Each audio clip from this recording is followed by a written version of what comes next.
ব্যক্ত করেছে তাদের রাজনৈতিক বিষয়। উনি অনেকবার সাসপেন্ড হয়েছেন, অনেক দল ছেড়েছেন, অনেক দলে এসেছেন। আমি আজকে বলবো যে বাবরি মসজিদের নামে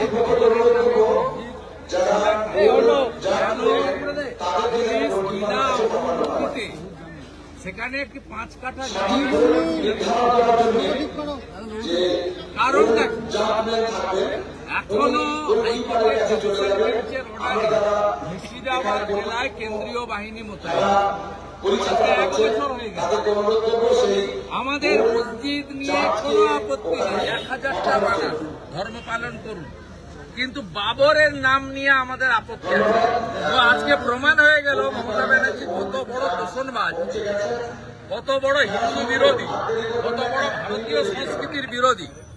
তিনি মোগল পাঠান যারা হানাদার তাদের নামে সুপ্রিম কোর্ট যেটাকে সিদ্ধান্ত নিয়েছিল এটা সরাসরি সুপ্রিম কোর্টকে চ্যালেঞ্জ হলো, এটা প্রমাণ হয়ে গেল। এবং মমতা ব্যানার্জি পরোক্ষভাবে পুলিশ দিয়ে পালন করলো, অথচ সরস্বতী পুজো করতে গিয়ে যোগমায়া দেবী কলেজকে ছাত্রীকে হাইকোর্টে যেতে হবে।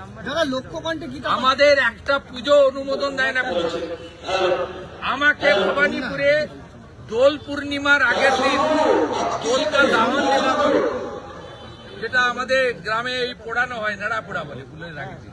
আমাকে ভবানীপুর বিধানসভায় করতে হাইকোর্টে যেতে হয়েছে, মমতার পুলিশ বাধা দিয়েছে এবং একটা ছোট্ট রাস্তাতে যেখানে জনমানব নেই সেখানে করতে হয়েছে। হিন্দু ধর্ম পালনের ক্ষেত্রে কোর্টে যেতে হয়, আর কোনো অনুমোদন লাগে না। হাজার হাজার লোককে জড়ো করে বাবরের নামে ধর্মীয় প্রতিষ্ঠান হয়, সেখানে কোনো অনুমোদন লাগে না। পশ্চিমবাংলার হিন্দুরা যদি ঐক্যবদ্ধ হয়ে মমতা ব্যানার্জিকে না সরান, তাহলে অনেক এলাকার নাম আগামী দিনে ঔরঙ্গজেবের নামে করবে, শাহজাহানের নামে করবে, হুমায়ুনের নামে করবে, বাবরের নামে করবে, আকবরের নামে করবে। তাই হিন্দুরা আজকে বেলডাঙ্গার ঘটনা দেখে শিক্ষা নিন। মোগলরা এখানে এসেছিল আমার মা বোনের ইজ্জত নেওয়ার জন্য, মোগলরা এখানে এসেছিল হিন্দুদের আদিবাসীদের ধর্ম জোর করে পরিবর্তন করার জন্য, মোগলরা এখানে এসেছিল ফৈজাবাদের রাম জন্মভূমি সোমনাথ মন্দিরকে দখল করার জন্য, মোগলরা এখানে এসেছিল লক্ষ লক্ষ সনাতনীকে হিন্দু রাজাদেরকে কেটে কুচিয়ে তাদের সম্পদ দখল করার জন্য। আজকে মমতার আমলে আরবি সংস্কৃতি, মোগল পাঠানদের সংস্কৃতি পশ্চিমবাংলায় বীজ পোতা হল 500 পুলিশের করেছেন।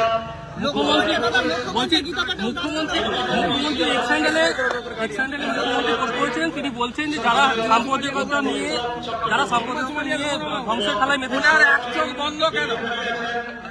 উনি কেন? আমরা তো অন্য ধর্মের ক্ষেত্রে আপত্তি করি না। আমার সরস্বতী পুজো, দুর্গা পুজো, রামনবমীর মিছিলে কোর্টে যেতে হয় কেন? পুলিশ বাধা দেয় কেন? আজকে অনুমতি আছে? বেলডাঙ্গাতে যেটা হচ্ছে, উগ্র মৌলবাদীদের যে হুঙ্কার, কোন অনুমোদনের কাগজ দেখাতে পারবেন আপনি?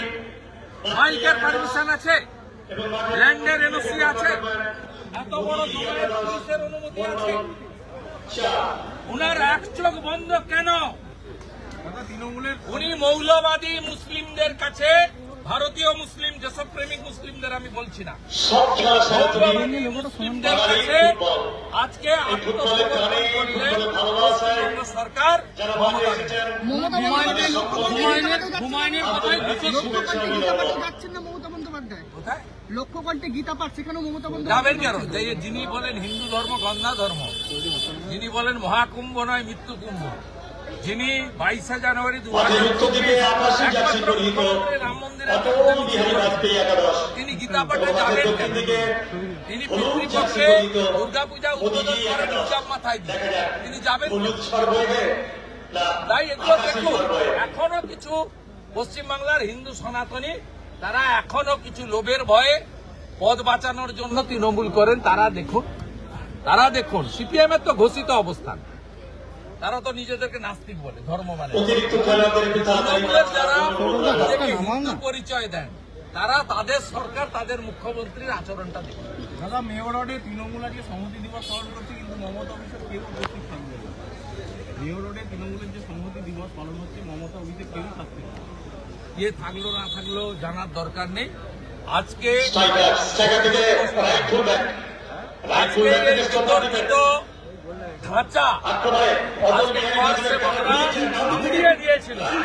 ভারত কোটারি, রাম কোটারি আত্মবলিদান দিয়েছিল। ভারতীয় সংস্কৃতি, সনাতন সংস্কৃতি, ভগবান পুরুষোত্তম রামচন্দ্র মহারাজের জন্মস্থান পুনরুদ্ধার করার জন্য বিকেল 3:30টায় স্বামী বিবেকানন্দের বাড়ি থেকে বর্ণাঢ্য শোভাযাত্রা বেরোবে। আজকে হুমায়ুন কবির বলছেন হুমায়ুনের কথাই 294টা আসনের মধ্যে 94টা হুমায়ুন কবিরের কথায় 294টা আসনের মধ্যে 94টা আসন মুসলমানদের ভোট দেবে। বাকি 290টা আসন থাকবে মমতা বন্দ্যোপাধ্যায় এবং শুভেন্দু অধিকারীর লড়াই কে আসবে সেটা কি বলছেন? মুসলিম কার্ড খেলছেন তো? মুসলিম কার্ড খেলুন, মুসলিম কার্ড খেলুন, মুসলিম কার্ড ওনাকে খেলতে দেন। আরো ভালো ভালো খবর দেখতে সাবস্ক্রাইব করুন বাংলা হান্টের ইউটিউব চ্যানেল। বাংলা হান্টের আরো খবর দেখতে নজর রাখুন। বাংলা খবর মানেই বাংলা হান্ট।